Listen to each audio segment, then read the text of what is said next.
Dans les conditions de vente, la clause d'inaliabilité, enfin, je ne sais pas comment je l'ai écrit, en fait, le fait de s'assurer qu'on reste bien sur une résidence senior. Il y a plusieurs façons de le faire, et c'est ce qui a été fait au foyer Éole, c'est le bail amphithéotique. Ça, c'est une solution. Mais le bail amphithéotique est à double tranchant. C'est-à-dire que si, pour des raisons X ou Y, ceux qui sont bénéficiaires du bail amphithéotique décident de changer de destination, ils peuvent le faire. Simplement, ils sont obligés de demander à la municipalité si le bail amphithéotique tient toujours ou s'il est caduc. La municipalité peut dire qu'il est caduc, mais dans ce cas-là, s'il y a des investissements qui ont été faits dans le cadre du bail amphithéotique, il faut les rembourser au prorata du temps. Dans ce cadre-là, on peut imaginer qu'on ferait un bail amphithéotique, je ne sais pas, sur 30 ans à peu près, ou peut-être plus. Et donc, du coup, si au bout de 10 ans ou 15 ans, l'aménageur décidait de faire ce que vous disiez là, hein, de faire des logements tout à fait classiques,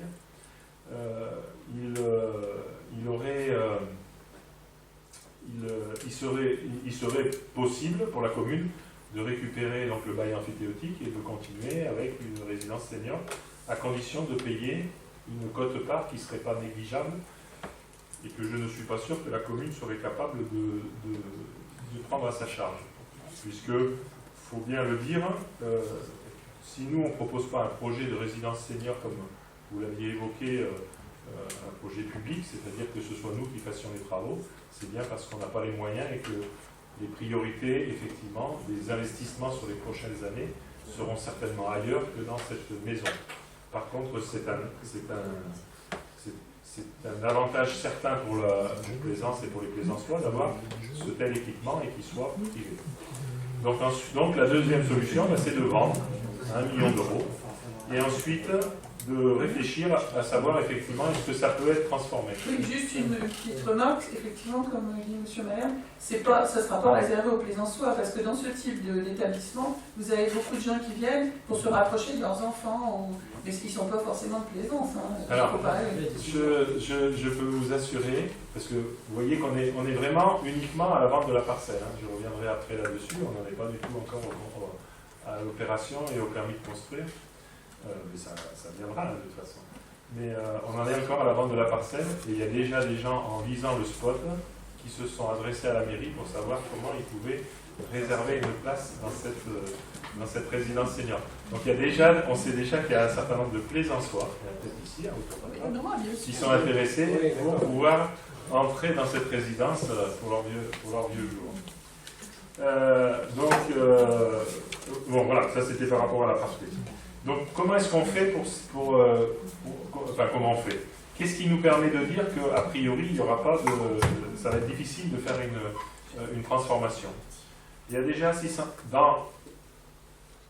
Alors, on a des informations supplémentaires, c'est-à-dire qu'on sait qu'il y a 600 mètres carrés environ de services qui sont dans cette... Donc, ça voudrait dire qu'il faut qu'ils transforment 600 mètres carrés de services en logement. Donc, ça a un coût certain. Ensuite, vous en avez parlé au niveau des places de parking. À partir du moment où ce seraient des T1 et T2, et qui seraient loués à n'importe qui, y compris s'il y avait du logement social, le nombre de places de parking ne serait pas le même. C'est-à-dire qu'on peut avoir une place de parking par logement social, mais si ce n'est pas du logement social, il faut 2 places de parking. Donc, à part faire un deuxième sous-sol, une fois que c'est bâti, ils ne peuvent pas positionner du parking, sauf à racheter des terrains autour, peut-être à privé, parce que la commune ne vendra jamais, enfin j'espère en tous les cas, le parc pour en faire un parking. Excusez-moi, justement, j'ai sauté un paragraphe concernant le parking, parce que comment c'est possible qu'un parking souterrain puisse se faire sans endommager les arbres du parc, parce que ça va être très très près quand même. Et l'autre question que je me pose par rapport au parking, c'est un parking souterrain si proche du touche, parce que le touche n'est pas loin, hein. Est-ce que c'est judicieux compte tenu des risques d'inondation? On peut faire Je peux pas, là, alors c'est des questions effectivement qui seront posées, puisque de toute façon, là-dessus, au moment du permis de construire, il y aura toutes les études par rapport à l'eau, par rapport à tout ça, effectivement, qui seront. Il y a des moyens techniques de faire des parkings étages.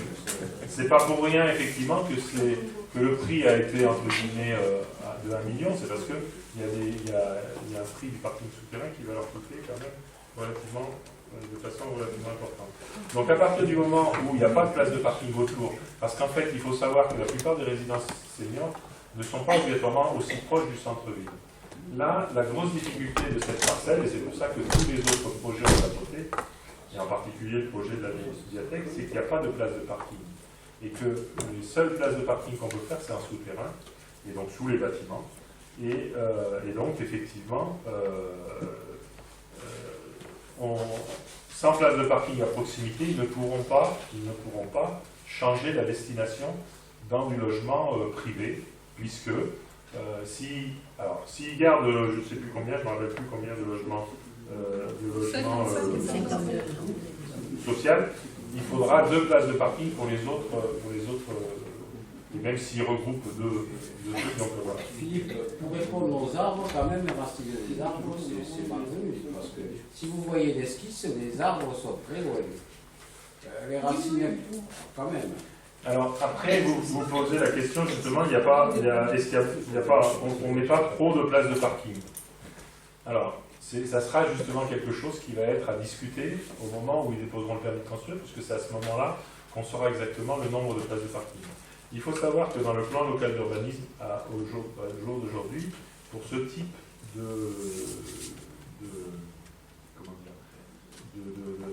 réalisation, pour ce type de logement et de projet, ben, il est prévu une place de parking par appartement, plus quelques places pour le personnel. Donc, c'est quelque chose qui, effectivement, sur lequel on sera en négociation. Et je peux vous dire d'ores et déjà que le promoteur, lui, souhaiterait effectivement, comme vous, qu'il y ait moins de places de parking.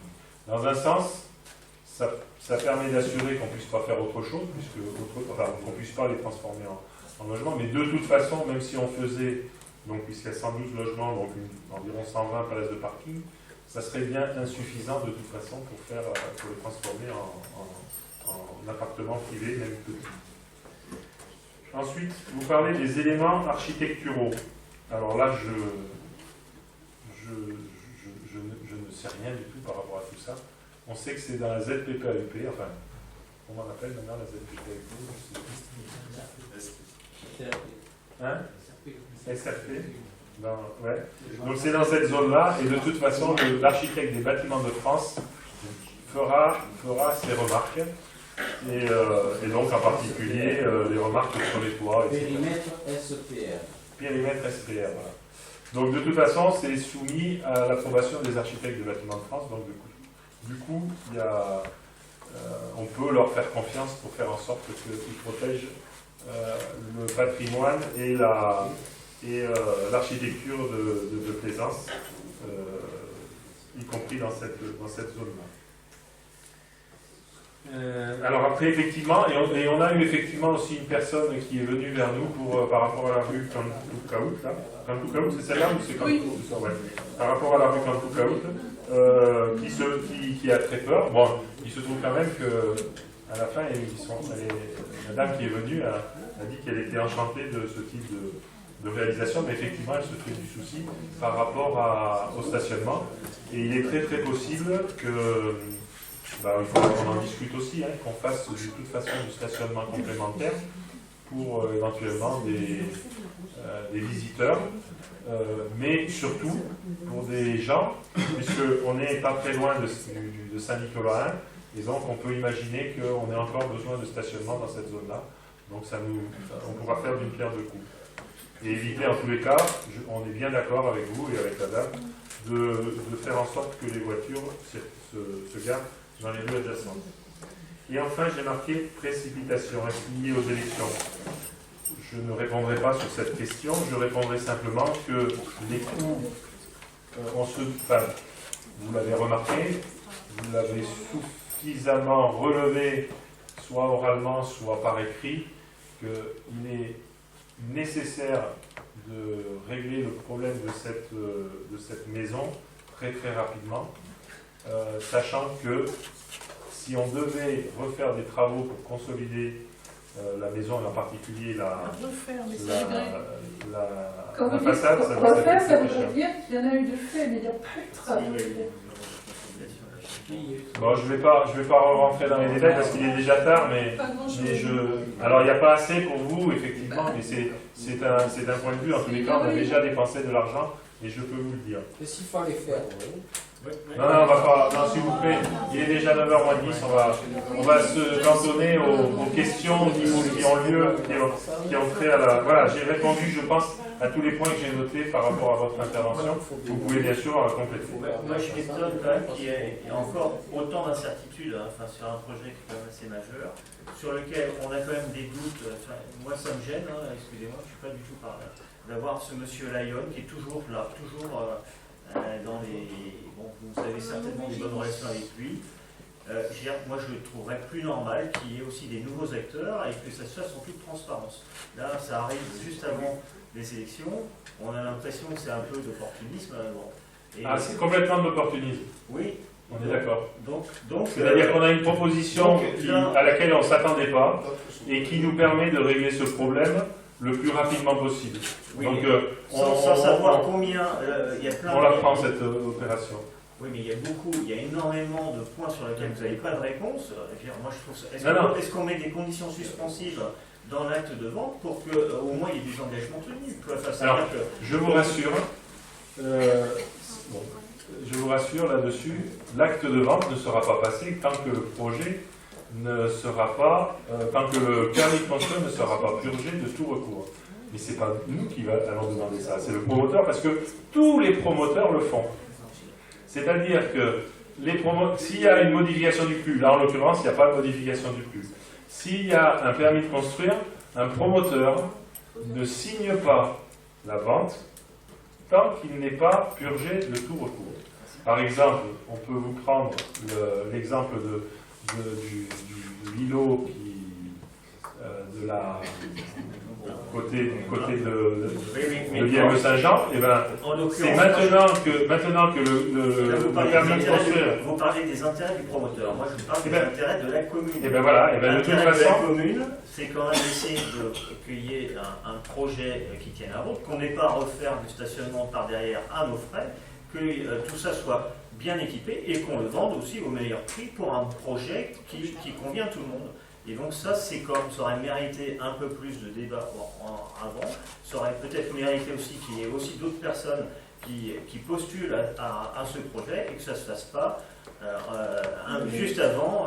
Quand on a une opportunité, on saisit l'opportunité ou on la laisse passer. Et si on la laisse passer, ben c'est des fois trop tard. Je vous dis clairement que de toute façon, la vente ne se fera pas tant que le permis de construire. Et donc, l'avis des architectes du bâtiment de France et le règlement des parkings. Et quand je dis qu'il y aura peut-être des parkings à faire, on les fera avec... comment ça s'appelle la taxe de temps, soit un PUP, soit ce qui reverse à la commune, je ne me rappelle plus comment ça s'appelle, taxe d'équipement, soit par rapport à la taxe d'aménagement qui, vu le prix de vente, sera importante et nous permettra largement de faire une amélioration du boulevard des Capelles et une recalibration de ce tronçon. Bon, je ne veux pas faire trop de digressions, de toute façon, il a été estimé qu'il fallait recalibrer l'ensemble du boulevard des Capelles en profondeur, en particulier grosso modo entre Linfield et jusqu'à la rue du Touche. Donc de toute façon, il faudra dans les prochaines années refaire tous ces tronçons parce que la voirie est très très dégradée. Donc on en profiterait pour, là, en l'occurrence, permettre de tracer différemment la piste cyclable, éventuellement faire des trucs. Voilà. Mais c'est une digression, je ne souhaiterais pas qu'on... Voilà. Moi j'ai juste un petit truc qui me chiffonne en fait. Moi je n'avais pas compris que la maison Vittard était en vente officiellement. Et là vous nous dites qu'il y a un acheteur providentiel qui arrive pour l'acheter. ça me surprend, enfin, surtout le volume financier que ça représente. Je ne pensais pas que ça pouvait se passer comme ça en fait. C'est juste ça qui m'étonne. Je pensais qu'on est propriétaire d'un bien, on le met en vente, on définit un prix, il y a plusieurs acheteurs, on fait jouer la concurrence, on choisit celui qui paye le plus. Enfin, et en fait, c'est la façon dont ça se fait qui m'étonne un peu. Alors, je ne veux pas dévoiler les secrets, mais je découvre depuis quelques mois, ça se fait comme ça partout. C'est-à-dire que tous les promoteurs immobiliers en particulier, donc pour d'autres projets, viennent et font des propositions sans qu'on ait rien fait. Et ils font même des propositions sur du privé. Ils viennent même nous consulter pour savoir qu'est-ce que vous pensez de tel projet à tel endroit. Et donc là, en l'occurrence, on est les propriétaires, mais c'est surtout parce que c'est un projet qui est éminemment intéressant pour la commune, parce que justement, des résidences seniors, il n'y en a pas, parce que cette maison guitare, elle va nous rester sur les bras, ça fait déjà 13 ans qu'on l'a sur les bras. Donc du coup, effectivement, c'est une opportunité et c'est une aubaine. Mais je peux vous assurer que la plus grande partie des projets, donc les projets qui sont des promoteurs se fait comme ça. C'est-à-dire qu'ils viennent, ils proposent quelque chose, on discute, etc. Donc là, la discussion, elle a eu lieu pour l'instant sur le prix. Donc avec l'approbation des bâtiments de France. Et puis voilà quoi. Donc, et puis surtout, moi je vous dis que j'ai essayé d'avoir des renseignements, puisque moi ce qui m'inquiétait, c'était un peu les remarques que Mme Seroviecki avait faites. Je les comprenais et j'ai donc essayé d'avoir des précisions par rapport à ça. Il se trouve qu'on ne passe pas toutes les délibérations d'un seul coup. Là, on n'en est qu'à la vente du terrain. Et ensuite, je vous dis, le contrat de vente, il se fera une fois que le permis de construire sera validé et purgé de tout. Une autre question, monsieur le maire. Là, vous dites simplement que vous êtes content d'avoir, qu'on vous ait présenté un projet.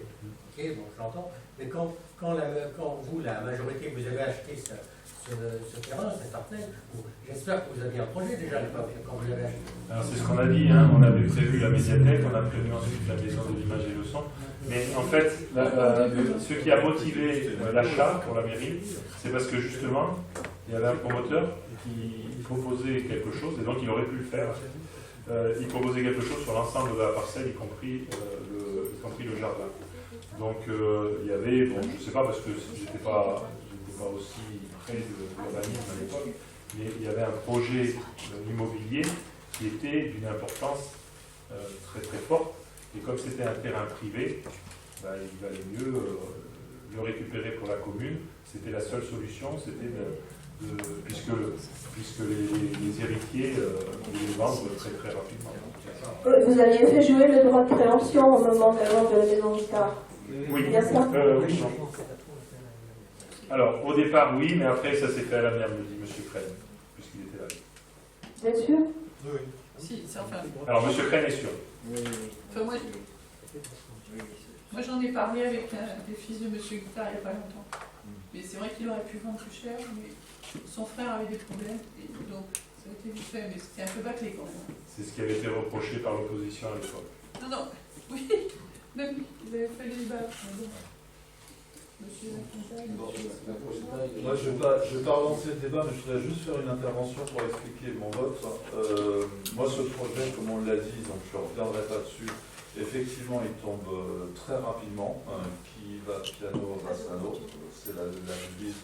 Sur des grands projets, il faut prendre le temps. Le porteur du projet, pour l'instant, pour moi, il est extrêmement... comment dire il manque de confiance. Hein, il nous a emmenés dans des projets qui sont plus que délicats sur la commune. Vous pouvez en citer au moins un? Ah bah, non, c'était pas lui le propriétaire. Mais non, c'est pas le propriétaire. Mais enfin... Non, mais il a fait d'autres réalisations pour la commune. Donc citez-en une. Alors, dans laquelle on Enfin, je sais pas, je me rappelle plus des termes exacts. Il ne brille pas pour la réussite de ces projets, voilà ce que je vais dire. Après, je ne vais pas en rajouter, juste je dis mon sentiment personnel. Moi, je ne fais pas confiance à ce porteur de projet pour un projet de cette envergure et surtout par rapport à la qualité de service qu'on souhaite apporter à nos seniors sur la commune. Donc, je le dis. Troisième chose, effectivement, il y a un enjeu financier sur ce sujet-là qui est extrêmement important et il aurait été plus que judicieux d'étudier au moins la possibilité d'un bail amphithéotique et pourquoi pas de développer un projet en régie sur ce sujet-là, peut-être. En tout cas, d'y réfléchir avec la population. Je ne vais pas y revenir, mais effectivement, je pense Voilà, que c'était j'avais mon répondu sentiment. là-dessus, quoi. Oui, tout à fait, mais je vous donne mon sentiment. On peut voter? Qui est contre cette vente? 8? Si, 8, c'est ça? Oui. Ah non, pardon. Donc 7 voix contre, une abstention. Et je vous laisse compter le reste. Faut qu'il soit rajouté dans le compte rendu que nous ne sommes pas contre la création d'une résidence senior sur la commune. Ça fait 5 ans et quelques mois que Mme Zerovicki et moi, lors des conseils d'administration du CCAS, nous suggérions à l'équipe en place, l'ancien maire et le maire actuel, de créer une résidence senior. Donc si nous votons contre, c'est que nous avons des réticences quant aux modalités de la vente de ce terrain. Voilà. D'autant que l'Omerta, qui semble couvrir le promoteur, nous paraît là encore très étrange. C'est grave. Juste, L'Omerta, monsieur, comment est-ce qu'on ne peut pas nous dire le nom, tout est secret? Non, je vous donne le nom du promoteur, c'est bien monsieur Layon. Mais Oui, je ne peux pas vous dire, parce qu'il n'a pas conclu et il ne nous a pas officiellement informé du futur opérateur avec lequel il va candidater. Je ne suis pas persuadé que ça soit particulièrement... Je ne sais plus comment vous avez dit. Enfin bon, voilà. Mais je ne sais pas. Mais chacun a son opinion sur les personnes. Vous avez... Voilà. Donc voilà. Donc nous, on ne peut pas voter un blanc-seing, monsieur Layon. Je défends les indices, mais c'est pas un blanc-seing qu'on est bon. Mais c'est pas grave, on va pas revenir. On va continuer, on va laisser la parole à monsieur Pellegrino pour la... Je vais continuer donc sur la succession.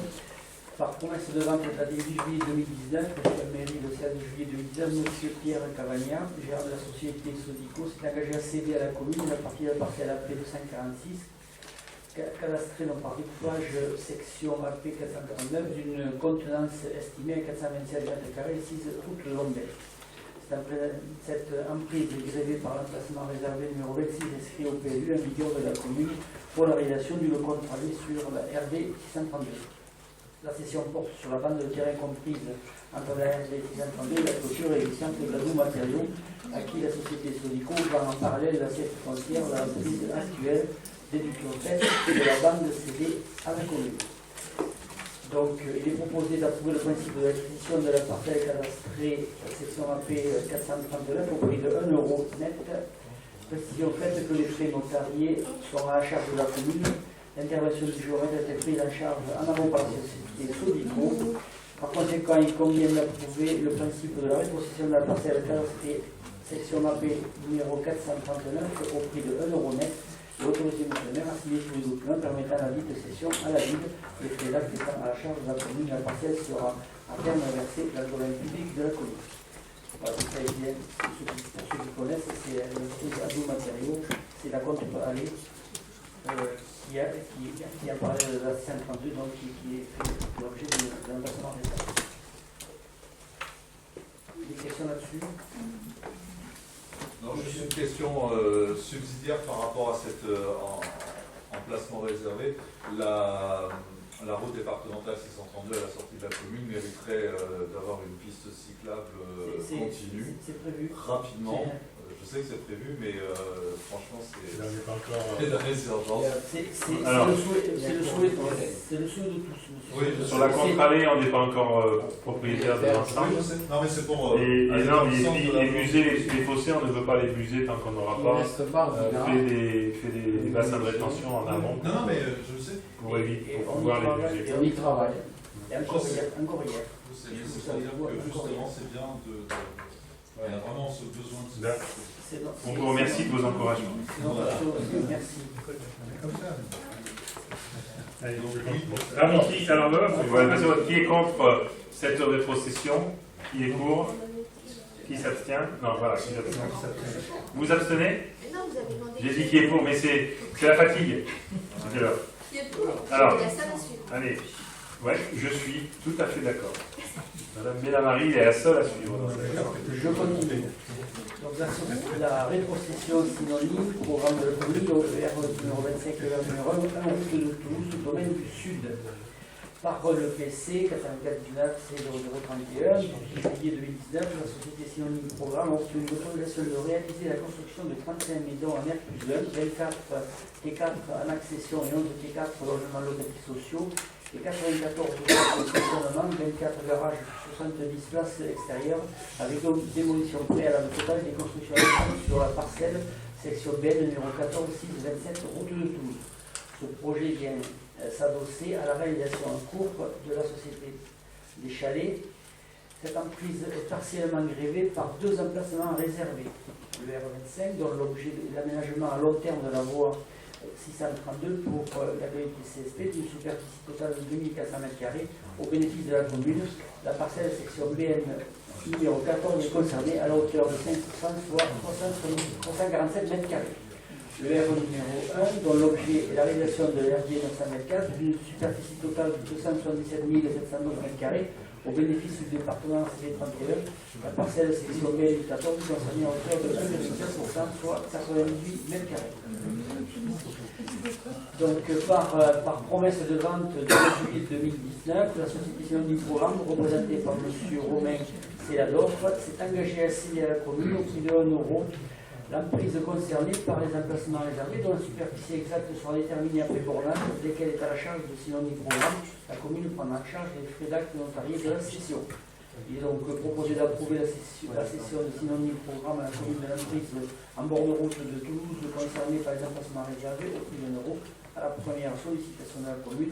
Les frais de bornage sont à la charge de synonyme programme, les frais d'acte notariés sont à la charge de la commune. Les emprises sont versées au domaine public adéquat après complet achèvement des travaux d'aménagement. Voilà, donc ce sont deux emplacements qui étaient réservés et sur lesquels donc, il y a un programme immobilier. Les anciens réserves sur 924 sont deux petits emplacements. Est-ce que vous avez des questions là-dessus? Vous avez vu Oui, non, juste une explication sur le terme la cession à la première sollicitation de la commune. Ça veut dire que pour l'instant, on le laisse en propriété à la société synonyme et que quand on jugera utile, on demandera la rétrocession. Non, on la rétrocède. Non, mais à la première sollicitation de la commune. Je ne cherche pas ça. C'est juste par curiosité que la première sollicitation de la commune. On va dire que c'est la première. On vote, monsieur. Donc, qui est contre cette rétrocession? Qui s'abstient? Je vous remercie à l'unanimité. Je vais finir par la rétrocession Jérôme, la commune de Rue de la Île, la régularisation de la cession de accessoires de voirie, dont trottoir. Dans le cadre des travaux d'aménagement des réseaux pluviales de la commune, il est constaté que la parcelle cadastrée section AS 82, actuellement propriété de M. René Jérôme, comportait une bouche d'évacuation des eaux pluviales vers le réseau de l'évacuation, dont la mise en conformité s'avère nécessaire pour sécuriser l'ensemble de l'habitation située dans ce quartier du centre-ville. Donc là, en sus de la parcelle de la section 82, M. Jérôme est également propriétaire de la parcelle 89. Ce sont deux petites parcelles qui sont en face de Pavant, si vous voyez, c'est en face de Pavant aujourd'hui. Donc, M. Jérôme fait par promesse de vente au 17 juillet 2009 pour s'engager à céder à la commune ces 2 parcelles cadastrées 80 et 82 d'une contenance totale de 1621 m² au prix de 1 €. À la même date, M. Jérôme a autorisé la commune à entreprendre des travaux sur la parcelle cadastrée 82 par l'attente de l'établissement de l'acte authentique validant le transfert de propriété. Il a proposé d'approuver le principe de l'acquisition des parcelles 81 82 au prix de 1 €. À préciser en fait que les frais notariés préparés à charge de la commune, les interventions géographiques nécessaires, aucune intervention géographique nécessaire, les parcelles sont cédées libres de toute occupation et sont cédées en l'état. Par conséquent, on vient d'approuver le principe de reconstruction des parcelles 82 au prix de 1 €. Le jour est devenu sur la mer ainsi que le document permettant la dépossession. Voilà. Juste des précisions, on ne dise pas après que les petits travaux de pluvial qu'on a réalisés cet été-là et à d'autres endroits sont uniquement destinés à améliorer, puisque la tranche de pluvial de rue de la Ville ne se fera pas demain, puisqu'on va faire d'abord le bassin d'arrêtation. Il s'avère que là, depuis des années, existait une grille 40-40 et bouchée par les feuilles et l'eau montée. On a réalisé des avaloirs conséquents. C'est juste pour améliorer. Il y a déjà eu une pluie depuis les travaux et l'eau quand même, quand c'est bouché en aval, ça monte. Donc c'était juste pour améliorer. Et là on s'est aperçu que ces terrains-là, malgré que ça avait été fait de villageois, ces terrains-là appartenaient encore à Jérôme et à d'autres propriétaires. C'est pour ça qu'on a profité de ça pour faire l'acquisition officielle de ces terrains.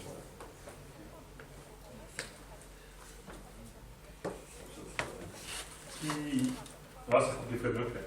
Qui est contre cette acquisition? Qui s'abstient? Je vous remercie. À l'unanimité. Il parle du renouvellement. Oui, alors, je peux parler du renouvellement de la convention de location à la société Scalian.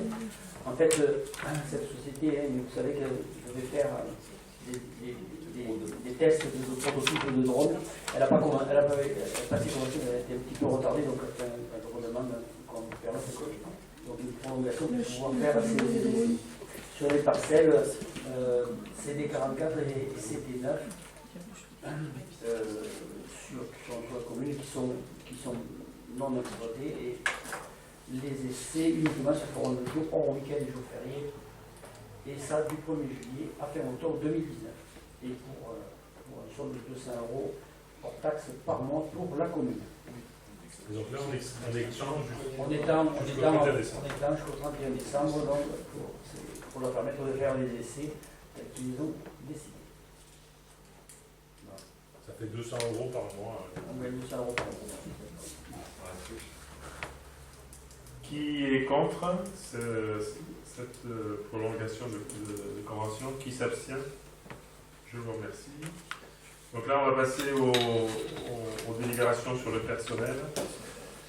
Donc pour le salon artisanat, recrutement de 2 hôtesses ou hôtes d'accueil. Et donc, voilà. On va recruter 2 vacataires qui seront rémunérés à raison de 260 € brut pour l'ensemble de la manifestation, ce qui est évalué à 22 heures de présence au total sur les 3 jours. Je peux voter, on peut faire voter. Donc qui est contre ce recrutement? Des questions curieuses aussi. Comment vous faites quand vous recrutez des hôtesses à la longue période, avec des vacataires? Vous passez une annonce sur le site de la mairie? D'abord, on interpelle le service emploi de la mairie, et ensuite, ça apparaît sur le site de la mairie. J'ai vu dans le courrier plusieurs demandes, effectivement, qui répondaient à cette annonce-là.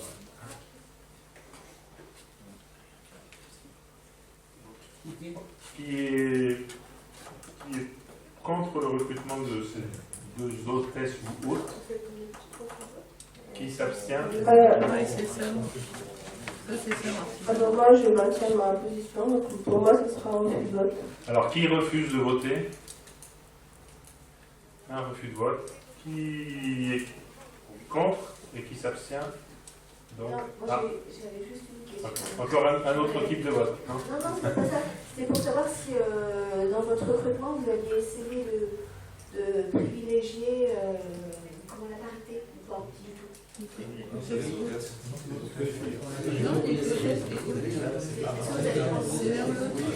On avait répondu déjà. Alors en général on le fait, mais j'ai signé les lettres à 2 jeunes filles. Mais je pense que c'est parce qu'elles étaient véritables. Non mais vous avez bien compris comment on fait et Madame Fischer là-dessus elle a été... Ah, elles ont fait des lettres de motivation et des CV. Hein. Mais sinon l'année dernière, si vous vous en rappelez, il y avait un jeune homme. Modification du tableau des effectifs. Donc vous savez, on fait toujours du toilettage par rapport au poste, par rapport aux gens qui sont promus. Donc on a donc évolution et avancement de carrière, transformation de poste. On transforme un poste d'agent de maîtrise principal à temps complet en un poste de technicien territorial à temps complet. Un poste d'adjoint administratif principal de première classe 28-35e en un poste d'adjoint technique principal de première classe 28-35e. Une transformation d'un poste d'adjoint technique à temps non complet 20-35e en un poste d'adjoint technique à temps non complet 28-35e. Création de poste, création d'un poste d'assistant d'enseignement artistique principal de deuxième classe à temps non complet et création d'un poste de DATSEM principal de deuxième classe à temps complet.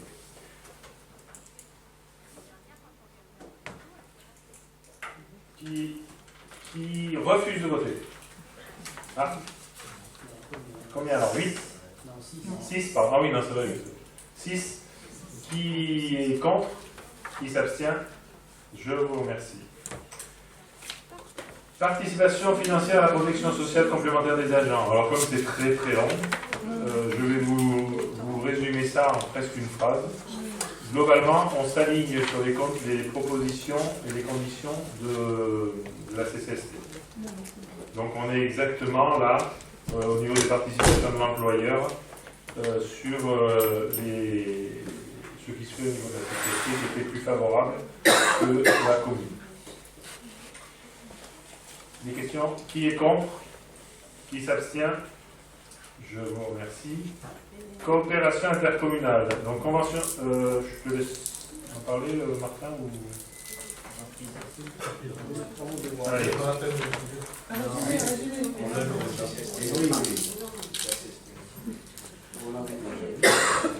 Une convention d'élévation de maîtrise d'ouvrage pour la société pour les travaux de loi concernant le calibrage d'entrave, tilleul et suite aux travaux de pluvial pour la musique. On a été des questions, je crois que... C'est noir. C'est enrobé. Alors là, on parle effectivement du parking du Boulodrome, là. C'est du noir. Non, il y a des... Alors, il y a des trous pour mettre des arbres. Il y a des trous pour mettre des arbres. Et des trous pour envoyer de l'eau dans les gros tuyaux.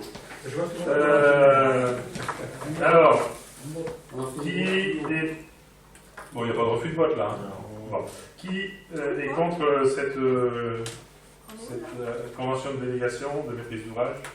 Qui s'abstient? Je vous remercie. Allez, la prochaine. Avenant donc à la convention, ça c'est concernant les travaux qui ont été réalisés avant la fin que nous allons faire actuellement, c'est le parking de la rue des Guenbouillers, ainsi que le quai de bus qu'il a fallu déplacer. Cet avenant était lié à ce déplacement de pied de bus qui était rue des Tilleuls et qu'on s'est aperçu en réalisant les travaux et avec les travaux qui allaient suivre après, parce qu'on a anticipé, on n'avait pas eu le temps de le faire lorsqu'on avait lancé les travaux parce que les pluies n'étaient pas tout à fait carénées. Il s'est avéré que le mettre le quai de bus à cet endroit-là était plus judicieux. Donc, ça concerne le supplément dans les noirs et le reste qu'il a fallu mettre pour refaire le quai de bus. Des questions? Qui est contre cet avenant 1? Qui s'abstient? À l'unanimité, je vous remercie. Alors, questions diverses. Je commence par une... je sais pas comment on peut appeler ça. J'ai sous mes yeux 2 documents. Un tableau, enfin un listing des tableaux Excel qui s'appelle Listing des parcelles appartenant à la commune. Et là, situation des propriétés communales bâties et non bâties. Vous voyez, on tient, au bout d'un moment, on tient le problème. Ah mais, c'est cadeau, voilà. On ne savait pas si on l'offrait le mois de décembre. Alors, ces deux versions papier, donc celle-là, elle est tout à fait, il n'y a aucun problème, elle est tout à fait d'actualité. Par contre, celle-là n'a pas beaucoup d'intérêt, puisqu'en fait, il y a quand même 2 couleurs, donc les bâtis, je ne sais plus, enfin bon, il y a les non bâtis en vert et les bâtis en rose, mais il n'y a pas les numéros de parcelles dessus. Donc c'est pas très intéressant, et donc j'avais demandé à l'Urba de faire une autre sortie avec les numéros de parcelles. Et donc comme j'aime pas trop le papier, je leur ai surtout pas demandé de me ressortir le papier. Et donc du coup, vous allez recevoir dans vos boîtes mail, c'est moi qui dis si c'est du côté Maury ou monsieur, vous allez recevoir ces 2 fichiers, donc un qui est l'ensemble dans la commune. Donc là, alors, à ceci près que c'est faux, ou c'est pas tout à fait juste, sur 2 points. D'une part, c'est le cadastre.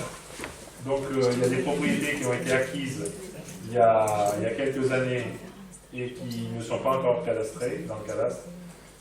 Donc ça, ils vont continuer le travail et ils vont rajouter ces parcelles. Et la deuxième, c'est que c'est pas tout ce que la commune, c'est pas tout ce qui appartient à la commune, puisqu'il n'y a que le domaine privé, il n'y a pas le domaine public.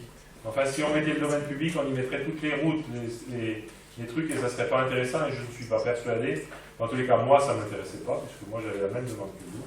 Et j'espère que vous, ça ne vous intéressait pas non plus. Voilà. C'est-à-dire que le lac, il ne fait pas partie. Enfin, si, il y a quand même, on le voit là, le lac de Mirazel, on voit les petits bouts qui manquent. Ouais. Alors, bien sûr, oui, mais bon, là, c'est surtout le reste qui est intéressant. Donc voilà. Donc ça, vous aurez d'ici quelques jours les listings qui correspondent à ces schémas-là dans vos boîtes aux lettres. La deuxième chose, mais on en a déjà parlé, donc c'était l'information. Par rapport à ça, donc, on vous remercie d'avoir fait cet effort et qui était vraiment indispensable. On regrette simplement que sur 5 ans après du mandat. Ouais. Non mais alors, non, mais faut savoir aussi tout ce qui a été fait pour faire ça. C'est-à-dire qu'en fait, ils ont utilisé un logiciel. Donc ils ont, au niveau de l'Urba, ils ont d'abord un nouveau logiciel sur lequel ils peuvent mettre un certain nombre de données, qui peuvent importer un certain nombre de données. Et il fallait déjà, alors pas l'acquérir puisque c'est un open source, mais par contre, il fallait être capable de le manipuler. Donc c'est celui qui a fait ça et quelqu'un qui a été recruté il y a 1 an ou 2, à peine 1 an. Donc ça c'était la première chose, et ensuite il a fait un gros travail pour effectivement apporter tout le cadastre dedans. Et là il va être capable, je pense, de rajouter les contrats de vente qui sont passés ces dernières années. Alors je ne sais pas si ça apparaîtra sous une autre couleur, mais voilà, il y aura une nouvelle version qui sortira. Mais effectivement le travail était important, et surtout c'était la compétence qu'il fallait avoir, parce que le faire à main levée sur un plan, ça ne leur semblait pas réalisable. Le deuxième point, mais on en a déjà parlé, donc c'est la création du groupe Plaisance citoyenne, et donc avec leur invitation aux commissions municipales Petite Enfance, c'est culture, sport, fête et cérémonie. C'est bon. Et ensuite, on va passer aux questions. Et comme j'ai beaucoup parlé, je vais vous demander, donc après avoir complaisance, de lire vos questions et on y répondra. Une par une. Alors, Val Tolosa, lors de l'accueil des nouveaux arrivants vendredi 6 septembre dernier, nous avons pris acte de la déclaration de M. le maire concernant l'abandon définitif du projet Val Tolosa, méga-centre commercial initialement prévu sur le plateau de la Ménule. Cette information, reprise dans un article de la Dépêche du Midi du 9 septembre 2019 semble mise en doute par un article du même journal le 11 septembre 2019. Qu'en est-il exactement? Alors, ben, je maintiens ce que je dis. Alors moi, j'avais pas l'impression d'avoir dit abandon définitif du projet Val Tolosa. En tous les cas, ce qui est sûr, c'est que ce que j'avais dit déjà au mois de juillet, puisque je ne sais pas si pour ceux qui étaient là, c'est un nouveau qui m'avait vu à la télé, parce que c'était une interview France 3, et dans laquelle j'avais dit qu'on réfléchirait à une alternative, et qui m'a demandé effectivement s'il pouvait connaître cette alternative à ce moment-là, et je lui ai répondu que non, puisqu'on est tout juste en train de commencer à identifier ça. Et puis, voilà, j'en dirai pas plus parce qu'effectivement, c'est dans le cadre de la campagne électorale. Par contre, ma position, c'était tout simplement, et c'est ce que j'ai déjà dit au mois de juillet, hein, c'est qu'à partir du moment où le Conseil d'État dit que, pour un recours, dit que le projet pour lui n'est pas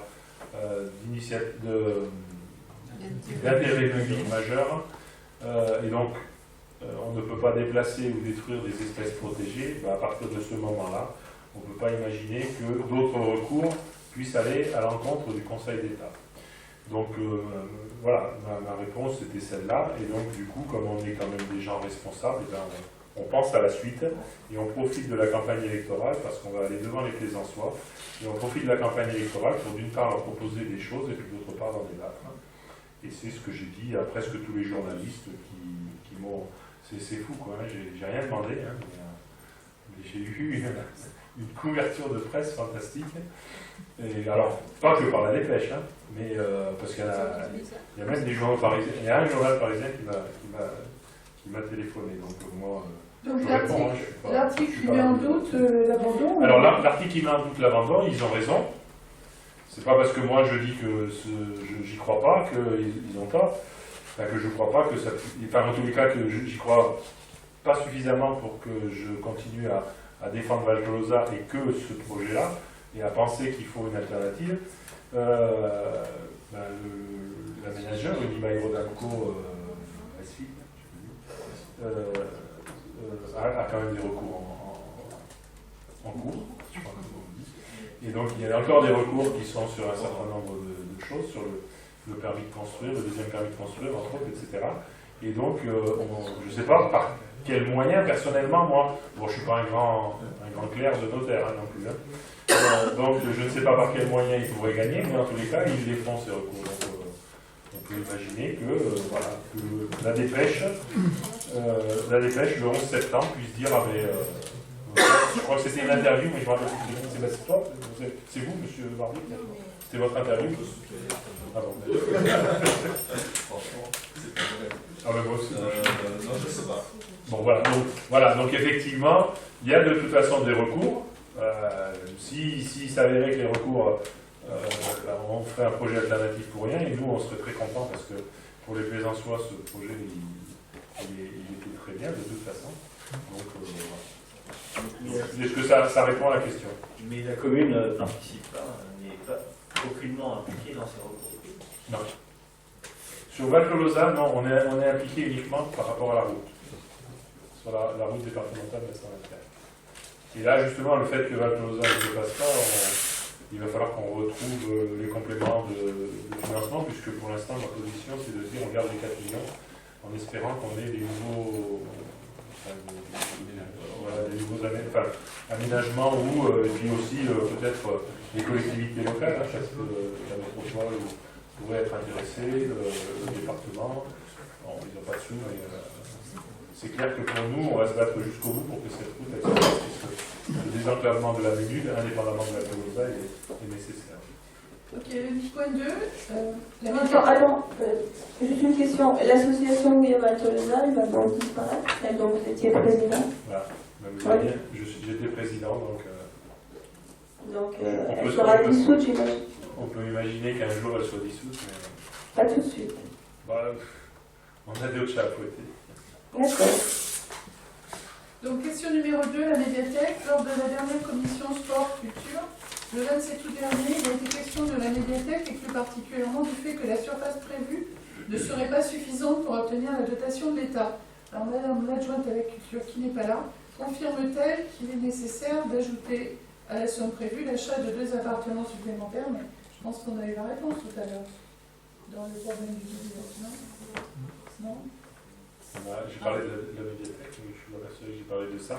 Alors en fait, ce qui se passe, c'est que à l'origine, donc on ne pensait pas trop à la subvention de la DRAC. Il se trouve qu'on a eu des informations donc, de la DRAC, directement, pas par intermédiaire. On a eu des informations comme quoi le jardin de lecture qui est prévu, qui fait 250 mètres carrés, pouvait être inclus dans la surface de la médiathèque. À ce moment-là, on arrivait à 1250 mètres carrés, et donc on était dans les clous par rapport à la médiathèque. Manque de bol, je crois que c'est en mai, il y a eu une directive de la DRAC qui a dit, alors je crois que je l'ai marqué, mais je ne vais pas le retrouver tout de suite, parce que ce n'est pas très important, le terme exact, mais qui a dit qu'il fallait que ce soit des surfaces de plancher utiles qui soient comptabilisées pour être... pour pouvoir être, voilà, pour que la DRAC puisse faire puisse subventionner. Donc il se trouve que ce qui est très très dommageable, alors après c'est pas fini le débat, on peut toujours, on n'a pas eu de réponse officielle de la DRAC, on a eu des réponses officieuses et en particulier en nous donnant cette directive, on peut imaginer, en tous les cas nous on a demandé quand même, par rapport à ce qui nous avait été, on a fait tout un dossier quand même qui était très très important, et que vous avez vu d'ailleurs, puisque voilà, il était super bien fait, mais qui n'était pas prévu au début. Il a été fait uniquement parce qu'on nous a dit mais vous pourriez obtenir la subvention de la DRAC. Et donc on n'a pas eu encore de réponse, dans tous les cas donc pas définitive. On n'est pas très optimiste, mais de toute façon il est hors de question d'acheter 2 appartements pour faire 250 mètres carrés de plus, parce que c'est hors de prix. Donc le modificatif qu'on a vu en début de conseil municipal, il ne prenait pas du tout en compte cette éventuelle augmentation. C'était d'autres dépenses. Non, là c'est plutôt la TVA, puisque effectivement on passe de 2, voilà, on avait prévu 2,5 millions, ça sera 2,8 millions avec la TVA, et voilà. Donc non, ça n'a rien à voir avec. De toute façon, je ne suis pas persuadé que les 250 mètres carrés, ils auraient été à ce prix-là, ils auraient pas été à non, c'était beaucoup plus que ça de toute façon. Et donc vous avez dit, si j'ai bien compris, la nuance c'est surface de plancher utile. Ça, plancher utile. Donc ça ne peut être que des bâtiments et non pas un jardin comme vous l'aviez espéré. Exactement. Alors qu'au début vous parce qu'en fait, voilà, c'est passé 1200 mètres carrés, je crois. 1250, ouais. Là, on avait 1250 mètres carrés. Donc, ça avait une chance de passer. Et pourquoi vous nous avez dit que donc il y avait un superbe dossier qui avait été monté comme on avait pu le voir. Alors, vous l'avez en annexe de la délibération qu'on a fait justement pour l'achat de la surface. Et donc c'est en juillet, si je... Juillet. Ouais, regardez dans vos documents du conseil municipal de juillet, il y a un super dossier. Non, je vous assure, là, au niveau des services, ils ont travaillé pas que la bibliothèque, il y a eu, au niveau de la direction, il y a eu Mme Carotto qui a beaucoup travaillé. Et vous allez voir que c'est vraiment un dossier qui est vraiment très très intéressant et qui donne énormément d'informations sur l'existence, sur y compris vous verrez, il y a vraiment beaucoup d'informations et qui sont très très intéressantes.